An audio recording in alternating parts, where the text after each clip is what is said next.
Commanders hire Dan Quinn to match with their new general manager, Adam Peters, to lead this franchise into the future. The way that we live is not for everybody, okay? It's not, all right? Because we're going to run and put our bodies on people in a violent manner. Whether the team is giving us the highest of highs or the blues to blues, we'll cover it all here on Commanders Nightly News. I, of course, am your host, Louie T. Thank you for joining me. Let's get to tonight's lead story. So, we have arrived at our final regular season Tell the Truth Monday. And not surprisingly, another victory Monday. Celebrate! We finished the season off 12-5 in epic fashion. Terry McLaurin game-winning touchdown also breaks the single season touchdown receiving record with his 13th. Ended the regular season with a bang against the team we hate the most in the Dallas Cowboys. You really couldn't have scripted it any better other than a blowout victory over the Cowboys in which Terry gets his record in the first half. Jaden, ends with a bang and sits out the second half, et cetera, et cetera. But nonetheless, a win's a win in the National Football League. We'll clean up all of the particulars as we move forward, but you do it with a win and a smile. And so lots to get to from this game, but I don't want to spend too much time on this game in particular because it's the regular season finale. We got a playoff game to talk about. I'm excited. So let's talk about this game in particular because I want to talk about the bigger picture. And I want to talk about this team as they head into the playoffs. But before we can do that, let's put a nice, pretty bow on the regular season finale against Dallas, a team that we had lost to 3 times in a row. So it was good to snap that losing streak. Jaden Daniels gets his first win against the Cowboys, albeit one that he did not finish. He did start, so he's credited with the victory. But this was all about Marcus Mariota and Terry McLaurin and the second half offense and the defense making timely stops, specifically in the red zone, and us finding a way to piece together a 23-19 victory. Let's get to the keys to victory quickly. It was not pretty for the good guys, but again, as we've learned this season, it doesn't have to be pretty. It just needs to be gritty and, most importantly, a dub. We take it, we put it in the left-hand column, and we keep it pushing. So I'll warn you, this isn't going to be pretty, but I digress. First offensive key. Reestablish the run game. I wanted 160 rush yards or more in this game. Obviously, that did not happen. One of the biggest negative takeaways in this game was the fact that the run game continues to struggle with the running backs, albeit the quarterbacks continue to have success on the ground. This week, it was Marcus Mariota, and even before he left, Jaden Daniels had an impact on the game with his legs. Unfortunately, this team continues to struggle to run the football with its running backs. Again, offensive line was compromised going into this game, but I don't think that's an excuse that we can fall back on at this point. We've had a full complement of offensive line starters and have not been able to run the ball. Against the Eagles, I believe we had all 5 starters to start that game. We did not finish that way, but still, we have struggled to run the football. This is a certain, and moving forward, if they don't clean that up, it could be a hindrance to success. But again, Cowboys have been better against the run here of late, but we didn't do ourselves any favors. 113 yards rushing on just 18 carries. So we didn't run it a ton, but we didn't have a bunch of offensive snaps either in this game. And some of that was a byproduct of us making mistakes, dropping passes, not taking advantage of opportunities. We had some penalties that negated, some nice plays or pushed us behind the sticks. We got sacked a couple of times. That pushed us back in some situations as well. So we didn't do ourselves any favors in this game. And, of course, we did not hit any of the landmarks that we set for the run game. So no points there. Protect Jaden and the Duke. I said I wanted no turnovers and only one legit sack could be had. Michael Parsons wrecked the first game. Don't let him do it this game. He needed a half a sack to get to 10 sacks to be the 4th player in NFL history, joining a very illustrious group of Reggie White, Derek Thomas, and Dwight Freeney as the previous 3 pass rushers who started their careers first 4 seasons with at least 10 sacks. He joined that group on the very first possession. I think on the very first snap. He got a half a sack. I was like, are you kidding me? I think he had like a sack and a half after the first possession. So much for us understanding that we had to block number 11. But so the only one legit sack out of the window on the first possession. And then no turnovers. Jamison Crowder had a punt that he muffed. Not totally his fault, but still something you don't want to see, especially heading into the postseason. So we didn't take care of business there either. So no points for us there as well. Next offensive key, challenge the Cowboys vertically. Now, I wanted 5 shots taken in this game, and I wanted to hit at least 2 of them. We didn't quite meet the quota that I was looking for, but we did take 5 shots in this game. Took a couple to Olamide Zaccheaus. One of them he dropped, the other he caught. We took a deep shot to De'Ami Brown. We took a deep shot to John Bates, of all people. And then we took one to Terry McLaurin. So we did have 5 deep shots in the game.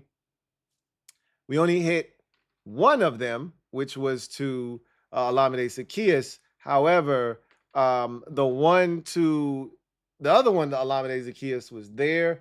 And I was pleased with the attempts and Marcus Mariota's run, albeit not a deep shot, was an explosive, which is what I was looking for. A second explosive to be hit in the vertical pass game. I'll take it, right? So I was very lenient here, gave them the check mark here, the full check mark, because they did take the 5 and they only hit 1, should have been 2, right? And then Mariota's run supplemented as the second. So I cut them a break there and gave them the full check mark and the point there. And then we finish up with the last offensive key. It was score, score, score, and each score represented something different. The first score represented red zone. I wanted to be at least 3 of 4 in this game in the red zone. I said I wanted at least 4 trips. If we didn't get 4 trips, we needed to be perfect, all right? I wasn't satisfied with 2 of 3 or 1 of 2. The only way we could have an open trip was if we had a minimum of 4 trips to the red zone. Well, we only had 3 trips to the red zone, but luckily enough for us, we completed each with a touchdown. So that was a check there. The next score represented third downs. We're undefeated this season, came into the game at 10-0 when we convert 40% or more of our third downs. I set the number at 45 because that's where we are as a team this season, converting third downs. Well, we went 7 of 13, I believe, in this game, which is over 50%. Even if it was 6 of 13, that's still north of 40%, still north of 45%, or right around roughly 45%. But I believe we were 7 of 13. So that's over 50%, hence us hitting that landmark again. So check there. And then Terry break the record. That was the last score and what it represented. And obviously Terry did that on the final offensive snap of the game for the Commanders. And so a full check mark there. I also wanted us to score 30 points. Now, we did not do that, but that wasn't one of the requirements. It was something that I wanted. It wasn't something that I needed, but I thought we would get to 30 in this game. I really, truly did. And again, this is a bigger issue that we will discuss in the offseason when there is time, but we have a Cowboys issue. But we'll stick that one away, put a pin in it. We'll stick that one away in the chest for now, the treasure chest. We'll open that up in the offseason when we start talking about the good times, right? When we start talking about the season that was 2024 and start reliving some of these things. At some point, we'll blow the dust off of this conversation and we have this real conversation. We have a Cowboys problem. Whether you want to admit it or not, we do. But a win's a win's a win in the National Football League. We go to the defensive keys to victory. The first one was stop Rico Dowdle, Trey Lance, and the Cowboys' rush attack. So we didn't quite do that. Now, Rico Dowdle, I didn't think had an exceptional game. He had been on fire here of late. Other than the Buccaneers game, he had been really tearing it up on the ground. Last week against the Eagles, lit them up for over 100 yards and really had been over 100 yards almost every single week except that Bucks game. And he didn't even sniff the 80-yard threshold in this game. 22 carries, 72 yards. I thought we did a really good job of limiting him in this game. There were the smatter of 3, 5, 6, 4, 6, 2, 2, 1, loss of 3, that sort of thing. But there weren't the big explosive runs that we had been giving up here of late. But Trey Lance was a problem. Deuce Vaughn was a problem. And overall, the Cowboys' rush attack was a problem. We gave up over 150 yards on the ground to a Cowboys team that was averaging 97 yards a game on the ground. Unacceptable, but that's who we are as a run defense, so we shouldn't be surprised. Obviously, we get no credit there as we move on to the next defensive key, make Trey Lance look like Trey Lance. And I didn't think this would be that hard because Trey Lance stinks. But you know what? Such is life. He went out and we got zero pressure on him pretty much. When we did get to him, he got away because we don't know how to corral quarterbacks when we get them in our sights, which is why Baker Mayfield poses such a big threat to us because we don't know how to get quarterbacks on the ground. Well, he got away a couple of times in this game. We did sack him twice, but that's the only 2 hits we had on the quarterback the entire day. There were plays where he literally stood back there for 7 and 8 seconds waiting for guys to separate and get open. And so we didn't make Trey Lance look like Trey Lance. We had a chance to set the tone. First possession, an interception was right in the hands of Frankie Louvu. Typical Frankie Louvu in these situations. He dropped it just like he did against New Orleans. So that gave him confidence. You pick him up there, and I think it goes all downhill from Trey Lance from there, right? Now he starts to go, oh, shit, here we go again. Instead, we gave him confidence, we gave him life, and he played like a competent NFL quarterback, which is what we do, right? So, of course, we don't get any points there. We didn't force any turnovers. We didn't make him uncomfortable. He completed way more passes than I had anticipated going into the game. He did miss one throw in the red zone on a 4th down that he should have completed where you go, man, Trey Lance stinks. But for the most part, he was solid. Rock solid. And that's on us. No points there. Next defensive key. Make 3rd downs, red zone, and life on offense miserable for Dallas. So I wanted sub 38% on 3rd downs. We didn't quite achieve that. The Cowboys were 7 of 17. I think that's good for 41%. So didn't quite hit that mile marker, right? But it's close enough, right? Red zone, and this is why I again, a little bit of leniency. I asked for 50%, sub 50% in the red zone. So really I was looking for 50% or less, but I said sub 50%. So if they got to the red zone twice, 1 of 2. If they got to the red zone 4 times, 2 of 4. If they got to the red zone 3 times, 1 of 3. That's what I was looking for. Well, they got to the red zone 5 times, and they only scored 1 time. So that was huge in this game because the field goals that they had to settle for ultimately was the deciding factor in this game. If they score 1 more touchdown, they probably win this game. But they didn't, and so they lost. So you have to give the defense credit for cracking down the way that they did in the red zone. And again, they got a little bit of help from Trey Lance. He missed the throw that was created because Defoe couldn't get a sack that was right there for him to have. And he extended the play, and he had a wide open receiver, and he short-armed it. He pulled the string on it. So we called a break, but you make your breaks, right? So I gave them a full check there, right? They scored less than 20 points in the game. That's usually a winning recipe. So final defensive key, ball is life and clean special teams. I was looking for at least 2 turnovers to be forced in this game by the Commanders' defense or special teams. We were so abysmal special teams wise last game. You know what? It was a mixed bag the last time. We blocked a punt. We blocked a field goal against Dallas the last time. But we also on special teams gave up 2 kickoff returns for touchdowns, and Austin Seibert missed 2 kicks in that game. So to say that the special teams was good in that game would be an understatement. But I was expecting a much cleaner performance on special teams. We turned it over again, right? On special teams. And then I wanted 2 turnovers forced. We forced none. So obviously, no, points there. And that's something that, as we go into the postseason, you end up +1 in the plus minus category, that's not who you want to be. That's not where you want to be. And, Dan Quinn talked about that today. So we'll get to that a little bit later on. But really disappointed in the lack of takeaways this season. If you would ask me one thing, because look, I knew we weren't going to generate a ton of pass rush. I wasn't sure what the run defense was going to look like because in Dallas under Dan Quinn, they didn't stop the run very well. So I wasn't really sure what that was going to look like. And we haven't been a great run stopping team here this season. So, there's something to be said about that. But you can make all the excuses as to why, right? The one thing that I was anticipating this year was we were going to create turnovers.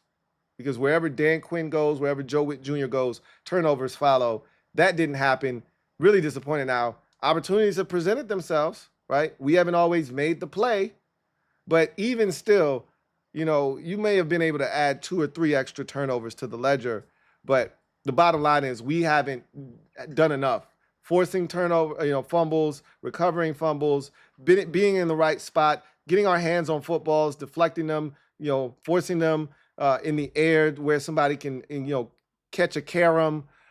We haven't forced quarterbacks to be uncomfortable, rush their process so they overthrow a pass or don't have the ability to follow through or step into a pass. It sails like, Michael Penix had a miscommunication with this guy, threw it right to Quan Martin. Like, you get 3 or 4 of those a year. We only had 1. That's our only one we've had this year where it was thrown right to a defender, right? So we just haven't done enough in that department, but that's no here nor there. Bottom line is, you tally it all up, it's a 3. You had 2 on offense, 1 on defense. You're not going to win very many games doing that. And again, luckily enough for us, we were playing Trey Lance, and it was the last game of the season. And, we could sit here and talk about this, that, and the third. But again, I talked about the human element here. Yeah, it's hard to get up. After playing in a playoff environment last week and clinching a playoff berth, it's hard to then, restart that engine the next week against a lowly Cowboys team, starting a guy that, hasn't really started in the NFL before. I'm just glad we won the game. No excuses. Find a way to get it done, and that's exactly what they did. So 3 is not good enough. 3 out of 8. Usually that's a loss. And, this was a losing performance until Marcus Mariota came in. So glad to get the win. Glad that Terry was able to eclipse the record. We all wanted that so desperately for him. Couldn't be happier for a player. And I'm looking forward to seeing now, like, I know Terry played in the playoffs in 2020, but this is different. I can't wait to see him in this environment. This is the stage he's been waiting for, the biggest stage in Wild Card Weekend, the brightest lights of Wild Card Weekend. He's getting that opportunity, and I want to see him seize that opportunity. Speaking of which, let's transition to our opponent, the Tampa Bay Buccaneers. And really, overall, I just want to talk about the Commanders quickly. So it's Tell the Truth Monday, and there are a lot of things that we can talk about. Truth-wise, like you want to talk about some negatives. Hey, can't run the ball, right? Or with the running backs at least. Can't stop the run effectively enough, right? You're not comfortable going into this game with the way that Bucky Irving is running the football right now for the Tampa Bay Buccaneers. You can't feel good about seeing him with what he's been doing here of late and the way we've been stopping the run or lack thereof. Obviously, if there's no Marshawn Lattimore, you don't feel comfortable about Mike Evans strolling into this wild card weekend matchup because you probably, like myself, feel like it's going to be a repeat of week 1. Now, Marshawn Lattimore is improving. Dan Quinn gave us an update. We'll talk about what was said there. But, and I can go on and on. The pass rush was very lackluster in this game. It wasn't good against Michael Penix the week prior. The pass rush seems to be regressing. There were pockets of this schedule this season where man, the pass rush was really starting to get home. We were really starting to generate pressure with just a 4-man rush, or if we added an extra guy and it was 5, we were really starting to get home. And that hasn't been the case the last couple of weeks, you know? So that's another issue. And I could keep going, right? But we got all week to do that. What I want to focus on is why this Commanders team is so dangerous. And I was thinking about the playoffs, watching the Lions and the Vikings last night and kind of seeing those two teams lock horns and, how well those two teams played defense last night. I know we that's just not who we are right now. We don't have the pieces to do that. And we have what we have. We are what we are at this point. But I was watching, that game, and I was saying to myself, like, this thing could really fall in our favor. Like, there's no way possible that you're going to be able to get out of this thing more likely than not without facing either or both the Lions and the Eagles, right? Which we aren't afraid of either one of them. But there is an outside shot that Green Bay could do all of your dirty work for you. But I don't anticipate that. Like, if you get past Tampa Bay, and I'm going to assume that the Eagles take care of Green Bay. But I still think, even though the Packers are going to walk into that game wounded, if you sleep on Green Bay, you can get got. And, I expect Jalen Hurts to be just fine by the time that game kicks. And I expect him to be out of concussion protocol by Wednesday or Thursday. But he's still in concussion protocol last time I checked. But that's nor here nor there. He'll be out of it by the time the game rolls around on Sunday. Bottom line is, I expect the Eagles to take care of the Packers. Now, after that, a second matchup with the Rams or, a showdown with the Vikings, that could be really tough, right? Either way, there is a path to where we can get to the championship game. Now, if the Packers don't beat the Eagles, we got to go to Detroit if we beat Tampa Bay. I thought Dan Campbell was very disrespectful in his post-game handshake with Kevin O'Connell because he said, hey, we'll see you in 2 weeks. Excuse me? If you see the Vikings in 2 weeks, that means the 6th and the 7th seed both lost. Vikings won against the Rams, and so the 5 seed goes to the 1 seed. So he's just automatically dismissing us as if we don't exist. Bitch, you gonna find out who we are. And I wanted the Lions anyway. I said it before the season. I want a piece of Ben Johnson. Pause. This could be his last season in Detroit. I'd love for us to be his last game. Since you wanted to dismiss us like that, treat us like peons, shit on our job. Okay, guess what? Not only do we have a quarterback, because you didn't think we had a quarterback and you didn't like our situation and decided to blow us off while we were in flight to you, we got something for your ass. Now, again, that's wishful thinking. We got to get past Tampa Bay first. But here's why I like our guys, okay? I'll tell you why I like our guys. One, and I've said this already, so I won't belabor this point, but no team in the NFC is hotter than us right now. We've won 5 straight. No other team can lay claim to that. As a matter of fact, I don't think any team in the NFL can lay claim to a 5-game win streak heading into the postseason. Now, again, a lot of teams didn't play their starters in the final week, i.e. Kansas City, i.e. the Rams. Those teams were really hot down the stretch, and their streaks were snapped with backups in. So be it.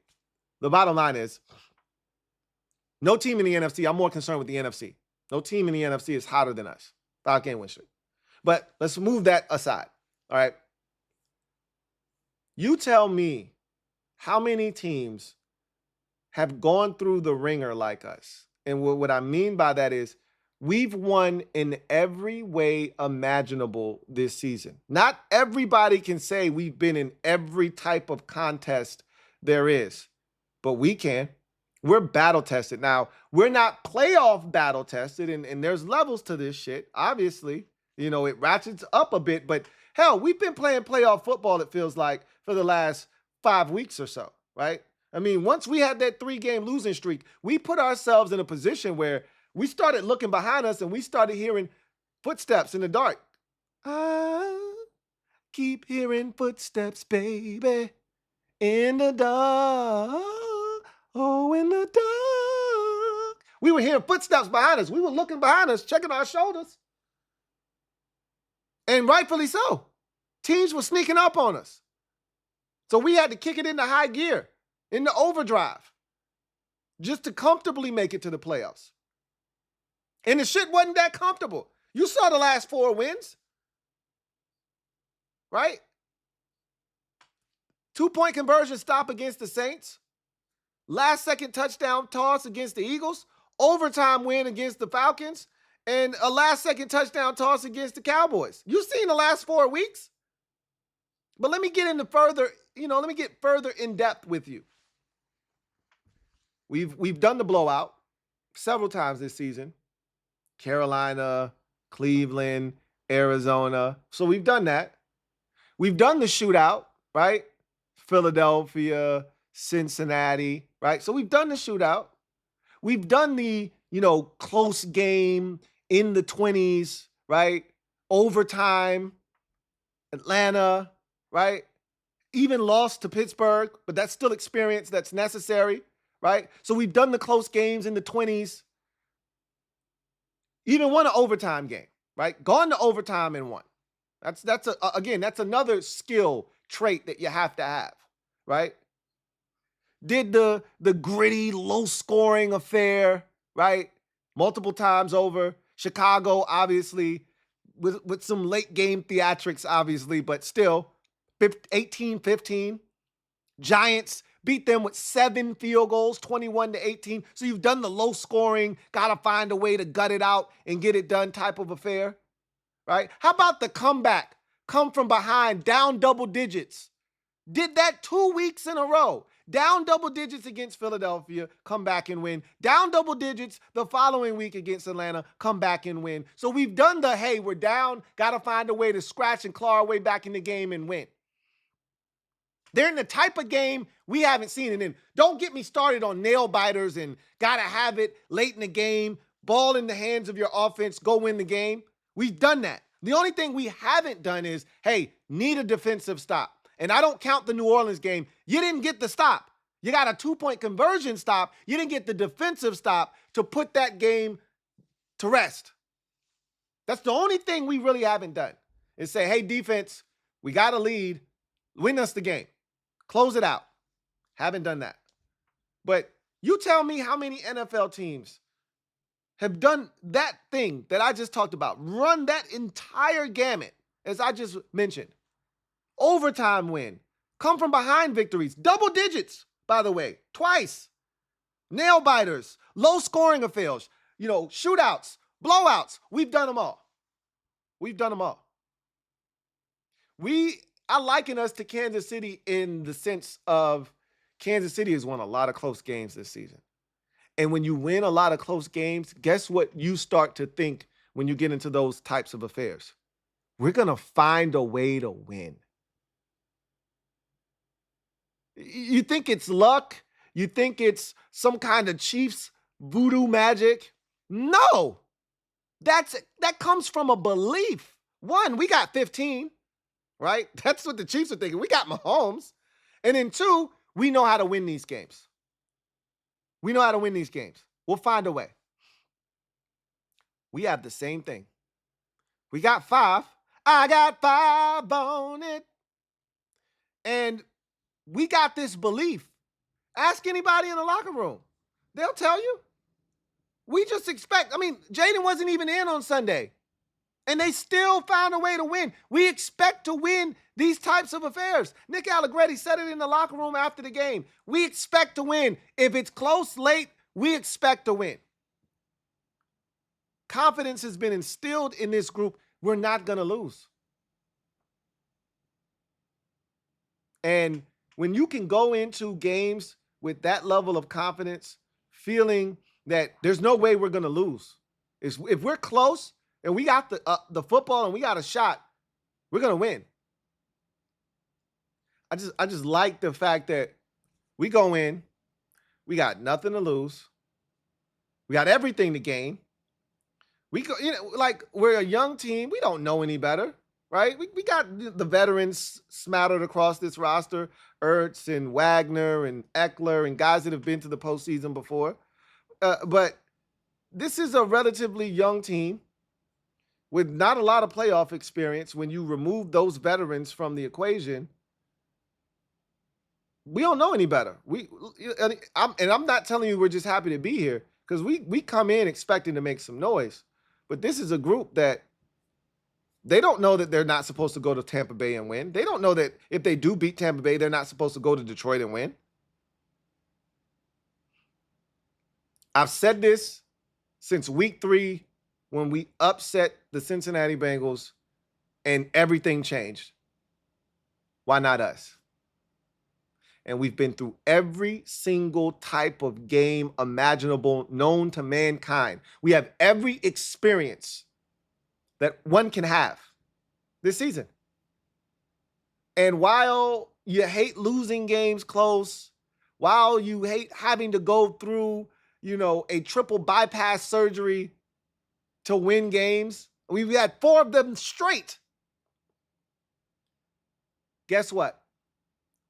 That builds up a callus, one that you can take to the postseason and unleash on someone's ass. Pause. This team is ready. Nope, we don't have all the pieces. Nope. We don't have a complete roster. Yep, we got a ton of deficiencies. But yes, we got a shot. And yes, we are dangerous. And yes, we are battle tested. And yes, we do have confidence. And, oh, by the way, yes, we do have 5. Speaking of which, let's go in other news. We heard from DQ today. We'll talk about what was said on his Victory Monday presser. But before we get to that, let's get to our snap counts from Week 18. I also want to go over the 2025 home and away schedule for the Commanders. Now, we don't know when those games will be played. Obviously, that won't be released until May. However, we do know what home dates or what teams will be coming Northwest, and where, what games we will be traveling, whether it might be I got a feeling. I got an eerie feeling. And I got to look at the schedule, or I got to look at the teams. I haven't really looked at this thing with a fine-tooth comb. I just picked out some, notable teams. I got a feeling we're going to have to go across the water this year. We haven't done it since 2016 when we played Cincinnati. That's our only trip across the pond, and that was a tie back in 2016. I got a feeling we're going across the pond this year. Let's take a look at the snap counts, however, from this game. And we start with the offense. As you can see, not a lot of offensive snaps, only 58 in this game. And another thing that you don't like to see is you want to see 6 guys with however many snaps were offensively in the game. That's how many guys you want to see, with that count, right? 6. When you only see 4, that means one of the offensive linemen didn't make it, or maybe 2. And in this case, one offensive lineman didn't make it through the game, and Jaden Daniels didn't make it through the game. But I think both of them will ultimately be fine. Now, Coleman didn't miss a ton of snaps. As you can see, I digress. He did miss a ton. That's 20 snaps less than the amount that was played in the game. So Trent Scott played the final 20 snaps of the game.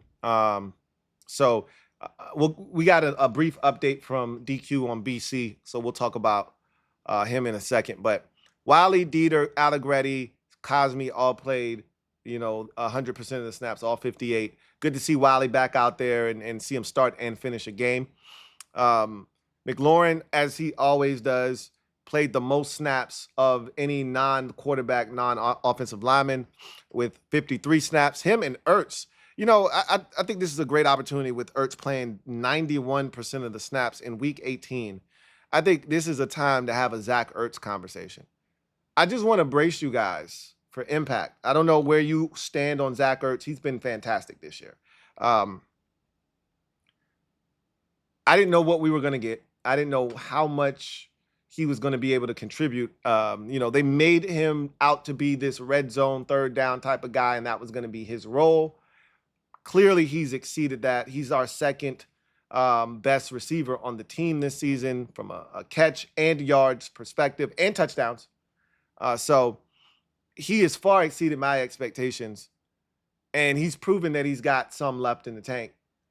So much so that I'm just telling you, don't be surprised if Zach Ertz is back next year. I'm just telling you, don't be surprised if this tight end group as a whole is back next year and they don't really change anything. Like, you can't fix everything in one offseason, as I like to say. Last year, we couldn't fix everything. You're not going to be able to fix everything that ails this team this year either. And so if you can push off tight end one more year, you do it. And Ertz still has good football left in him. They really like Colson Yankoff, obviously. And then I think John Bates is one of the best blocking tight ends in football. He's a free agent. I think they're going to re-sign him. And they drafted Ben Sinnott. I don't foresee them doing anything at the tight end position. I see them bringing back Ertz, potentially. Now, it's not guaranteed, but I wouldn't be shocked if they brought him back. That's a lot of snaps for a guy in Week 18 who's 34 years old. I believe he is. It's a lot of snaps, but he's continuing to produce. Another touchdown for Zach Ertz. Olamide Zaccheaus, 40 snaps, 69%. Not one of his better games, but he did have some plays that he did make in this game. Brandon Coleman, 38 snaps for 66%. Obviously, he went down, and that's one we have to monitor this week heading into the playoff game against Tampa. Austin Eckler, sight for sore eyes. Glad to see him back in the mix. 35 snaps for him, 60%. Marcus Mariota, as we know, came in at halftime and played the second half, 32 snaps for him. Jaden Daniels, played the 26 snaps from the first half. Just not enough snaps offensively. There was no rhythm, no sync to the offense. And that included Jaden himself. Got a little banged up and did not finish this game. De'Ami Brown, 25 snaps. Good to see him back. And I thought he was ultra effective in those 25 snaps. He is a force for us right now. Like, he is a guy that we have to get involved. So it was good to see him back out there doing what De'Ami Brown does.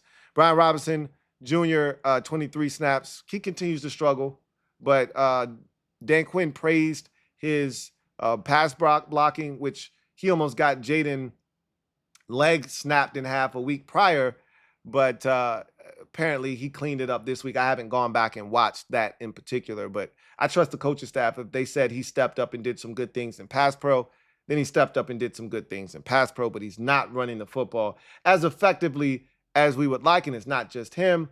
Again, some of the blame goes on the offensive line as well. Luke McCaffrey, Jamison Crowder, and Trent Scott all played 20 snaps for a grand total of 34%.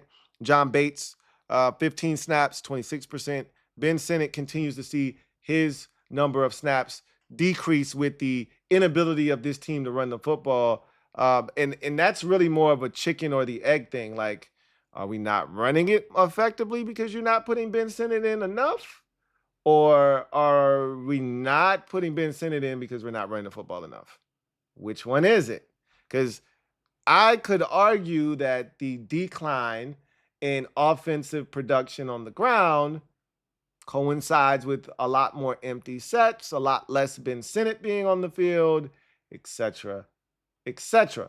But again, I don't know, chicken or the egg, which one comes first? And we haven't been up in games. We were trailing by 10 against the Falcons at halftime. We were trailing by 10 against the Eagles. In that game in the second half, we were down by 13 in the Eagles game in the second half. We were down by 7 at halftime of that game.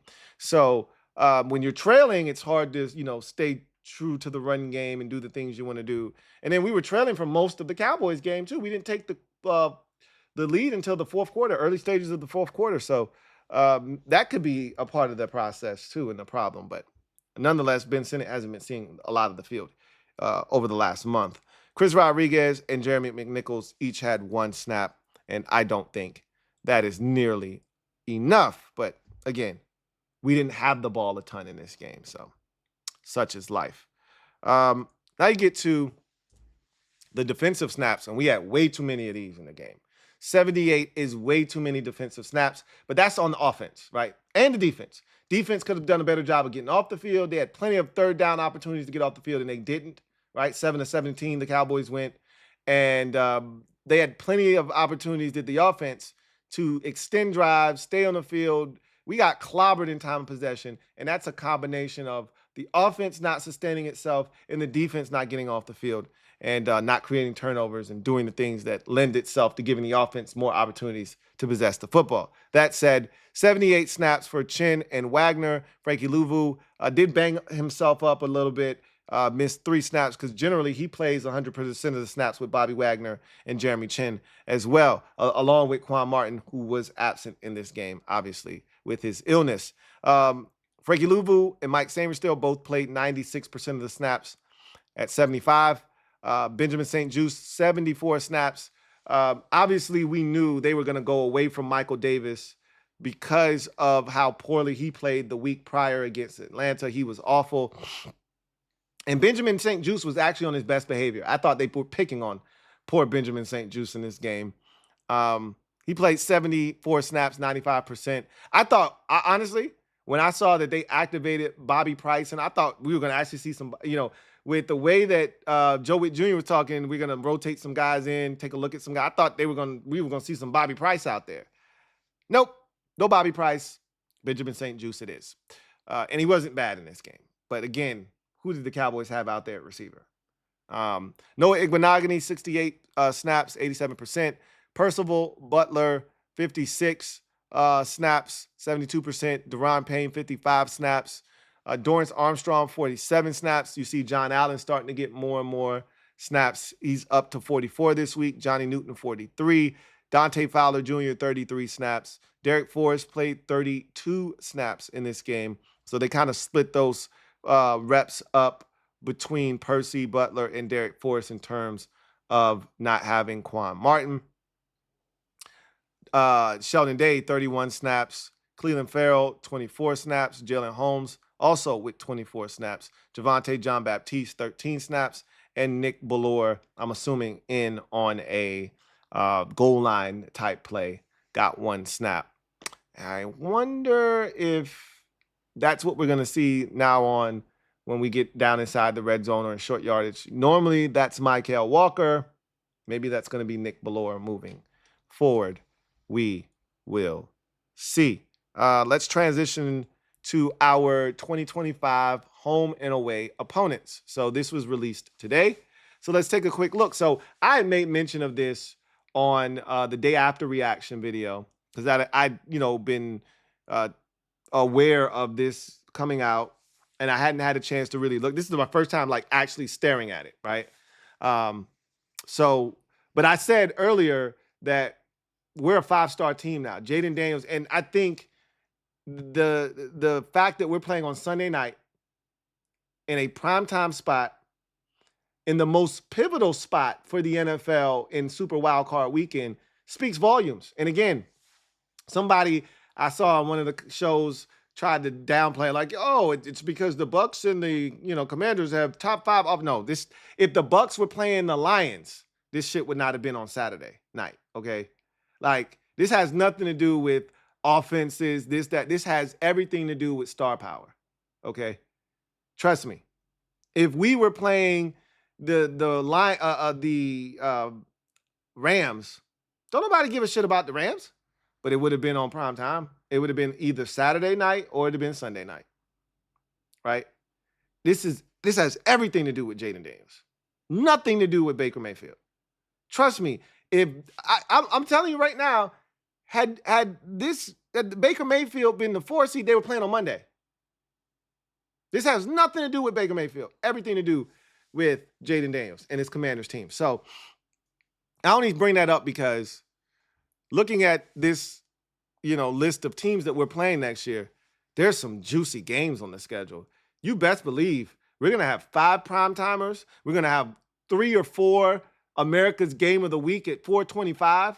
And we're going to have another 1 or 2 on the side, meaning Black Friday, Christmas, Thanksgiving, or some bullshit that you and me and everybody else doesn't want any parts of. Get used to that. Get used to it.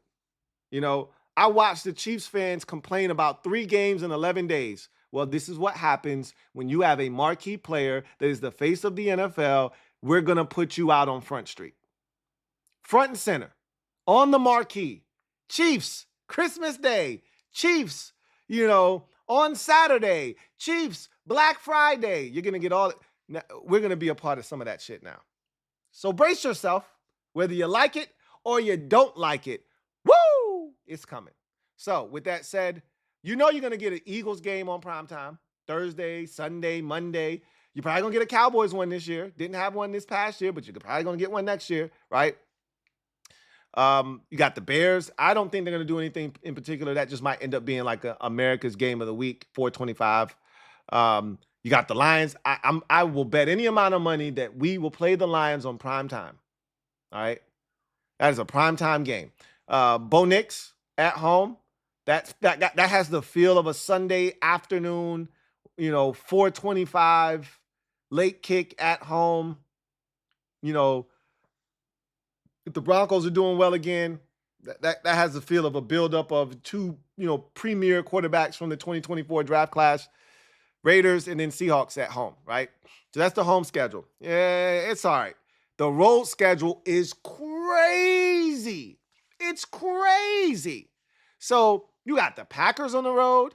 They could do something with that one if they want. They doing something with that Chiefs game on the road. All right. God forbid the Chiefs win the Super Bowl. We might be going to Arrowhead Thursday night to kick off the season. I want no parts of that shit, by the way. But if they win the Super Bowl, it could happen, right? It could happen. More likely than not, though, if they have like a showdown with Lamar again or the Bills, or if they have a showdown in the Super Bowl against the Eagles, they might try to schedule that game and run it back again like they did last year. But I don't want any parts of that one. But trust me, Chiefs, Mahomes, Daniels, that's a primetime matchup. Chargers with Justin Herbert. I can see that being a Monday night game, right? See that being a Monday night game right now. Vikings, that just feels like a 4:25 game on Fox, but that's a big one. Obviously, if the Vikings are good again. Dolphins and then Falcons again, Michael Penix Jr. again, another marquee matchup between 2 quarterbacks from that 2024 draft class. So that away schedule is crazy. Chargers, Chiefs, Vikings, Falcons, Packers. That's wild. That is wild. So, and remember, we had 9 home games this year. So now you're going to have 9 road games next year. So we're going to have to strap it up. And it's going to be tough next year. It's going to be tough.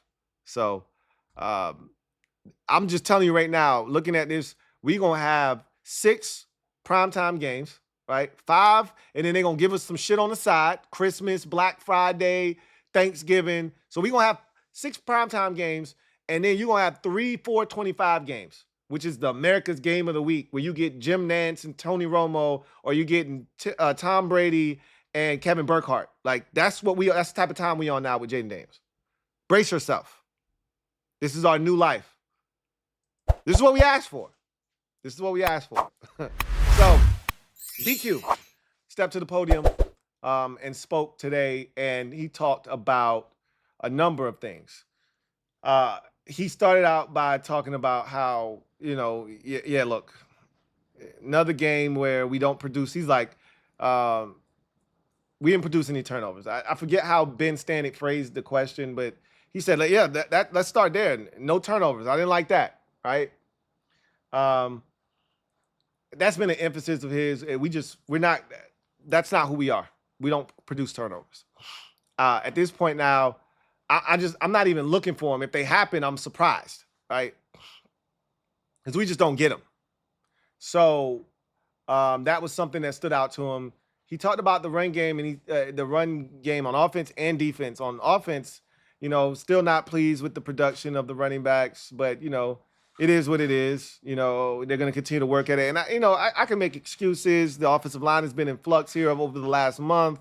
I could talk about the lack of Ben Sinnott being on the field. We've been down in a lot of these games. We've been behind the sticks a lot of times because for some reason now, sacks and penalties have become a thing for us, right? So we found ourselves in these long down and even if you wanted to run, it's 1st and 20. Like, I wouldn't recommend you run on 1st and 20, right? Especially if you're struggling. What's a 2-yard gain going to do? And 2nd and 18 is an advantageous situation. So we found ourselves in a number of those types of situations. But even going into games, like, we've come out and it's 3 straight passes. Like, it was 3 straight passes against the Cowboys. I think it was 3 straight passes against I don't know if it was 3 straight passes or not against Atlanta, but we went down the field and ended up scoring, but we had to go for it on 4th down. But I know it was 3 straight passes against Philadelphia, and then we tried to run it on 4th down and didn't get it.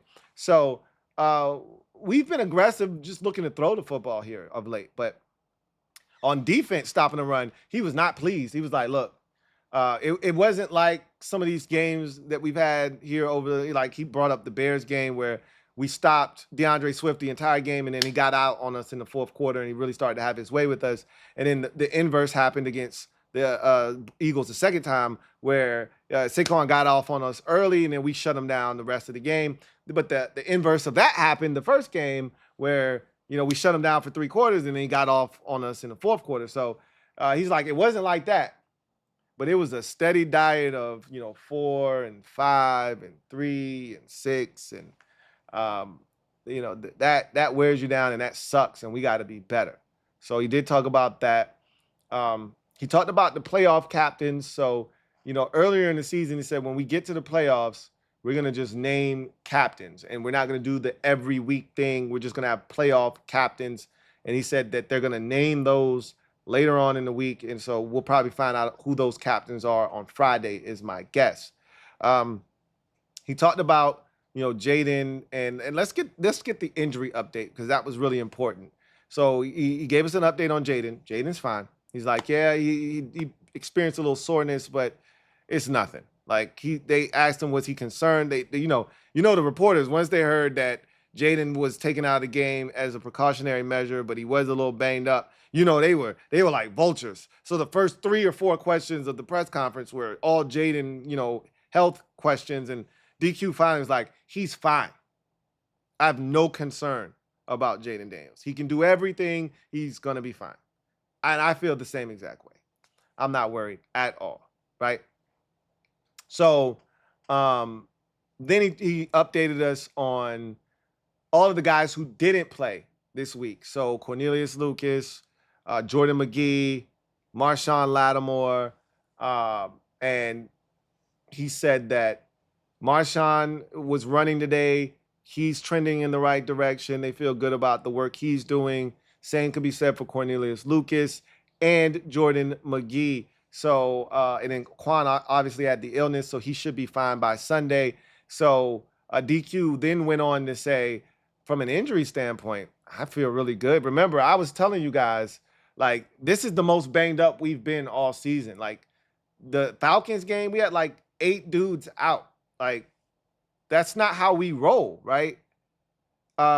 This week we had like 3 dudes out, and then Quan jumped in the mix unexpectedly, but now we're getting healthy at the right time. And, Dan kind of DQ alluded to like that late season bye kind of helping us down the stretch. He said there was a lot of excitement in a lot of jubilation and a lot of energy and juice on the plane ride home. And even this morning on Monday, when the guys came in knowing that they're preparing for a playoff game, obviously they had some tell the truth stuff from this Cowboys game and some residue there that they had to clean up. But he's like, there was a lot of juice and energy in the building. And he's like, that late season bye, they didn't want to talk about it, but that's the real thing. Like, I appreciate the late season bye. I hate the late season bye because of what it forces you to do the weeks prior. But I love what that late season bye does for you down the stretch if you can take advantage of it. And that's what I had been talking about the last 3 years, because it's the third year in a row we've had the latest bye that a team can have. And every year it felt like with Rivera, we were, right there in the mix. We get the bye, like especially 2022. Last year, obviously, that wasn't the case. We were awful. We were dying for the bye just so we didn't have to watch this team play because they were so awful. But in 2022, we were 7-5-1. And you thought, oh, yeah, late season bye, going to give us a spark we need to finish this thing off, get to the postseason, and it didn't happen. Well, this group took advantage of this bye, turned their season around, right? And I use that phrase loosely because it's not like the season was broken. They went into the bye on a high note, beating Tennessee, but they came out of the bye and they took care of business. Now, it's been nail biters every single week, but they've all been wins as well. So DQ said, I told the guys in the locker room that just because you can doesn't mean that you need to, right? Like, just because we can win these close games, we've been in so many of them, we're comfortable being uncomfortable, doesn't mean we need to be uncomfortable in winning these games at the end.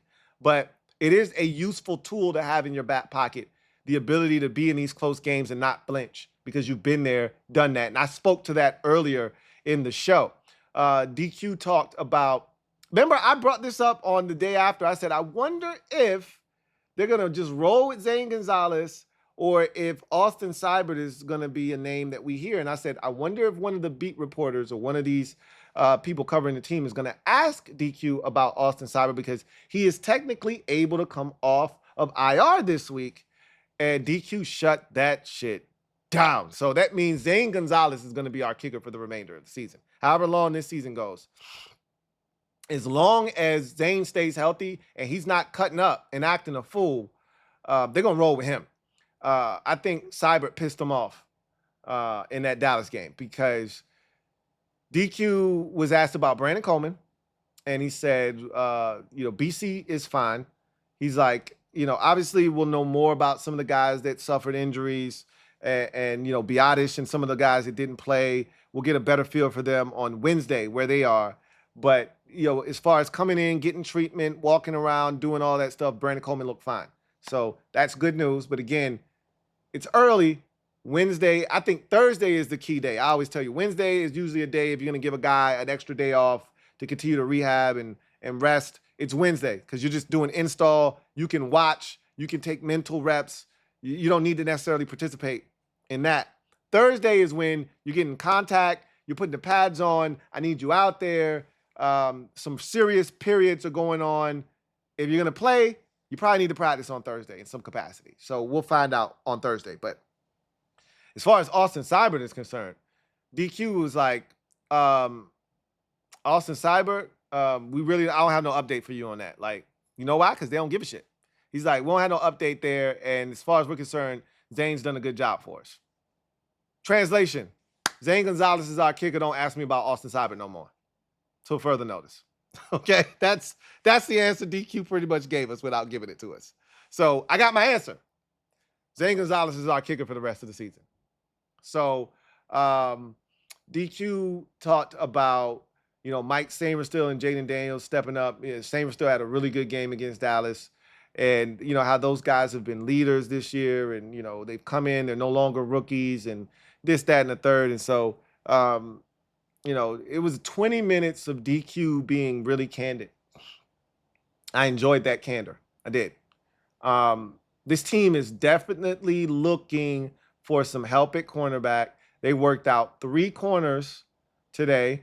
Now, I don't think they're going to sign any of them, but that is a little bit off-putting if we're thinking in terms of Marshawn Lattimore. Why are you bringing in a corner unless somebody got injured or you don't expect somebody to be back, right? Could be just for practice purposes, right? Like you need to be able to field practice. You don't want Marshawn out there necessarily. He may be able to play, but you might not want him practicing. So that could be a little bit of that because maybe you have to use some of the other guys in other spots in practice. So it could be just that type of thing. But at this point of the season, ain't nobody coming off the street helping us with nothing. We in the playoffs now. So whether they working guys out or not really is of no consequence. Because as we've seen with KJ Osborne, that man's been here over a month and he's only played in one game. He hasn't caught a pass or none of that shit. So ain't nobody coming off of no practice squad. Ain't nobody that's getting a workout coming in here and helping us in any capacity whatsoever. So we got what we got. I've been saying that for over a month and a half now. We got what we got. But it was a really good presser by DQ. He was really candid, and he spoke a lot of truths. And he spoke to a lot of things that, you know, we might not want to hear, but we needed to hear. So real quick before we get out of here. So we have our date, right? Sunday, 8 o'clock. Bucks, Commanders, NBC, Sunday night. I've already talked about it numerous times. So now with that said, we have our official watch party location. So we're going to have the watch party at City's Bar and Grill in Richmond. So we've got our location. You know the date. You know the time.